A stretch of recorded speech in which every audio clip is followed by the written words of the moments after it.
নমস্কার সবাইকে, প্রতিমা ভেজ কুকিংয়ে সবাইকে স্বাগতম। আজ আমি তোমাদের সাথে দুধ চা রেসিপি শেয়ার করব।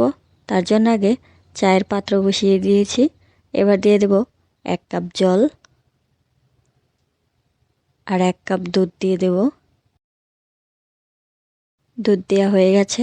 এবার কিছু সময় দুধটা জ্বালিয়ে নিতে হবে। কিছু সময় দুধটা জাল করে নিয়েছি। এবার মশলাগুলো দিয়ে দেব। একটা তেজপাতা, 3টা লবঙ্গ, আদা আর দিয়ে দেব এলাচ, দারচিনি। এবার দুধটা কিছু সময় জাল করে নেব। দেখো কত সুন্দর বলক উঠছে। এবার দিয়ে দেব চা পাতি। এখানে আমি 2 চা চামচ দিয়েছি।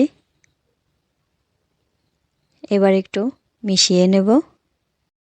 এই দুধ চাটা যেমন বিস্কিটের সাথে ভালো লাগে, তেমন রুটি, পরোটা কিংবা মুড়ি এগুলোর সাথে খেতেও খুবই ভালো লাগে।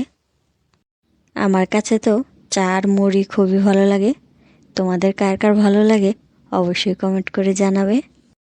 চায়ের অনেক সুন্দর রং চলে এসেছে। চা হয়ে গেছে। এবার দিয়ে দেব চিনি। মিষ্টিটা তোমরা তোমাদের পছন্দ অনুযায়ী দেবে। চিনি দেওয়া হয়ে গেছে। এবার ভালো করে মিশিয়ে নেব।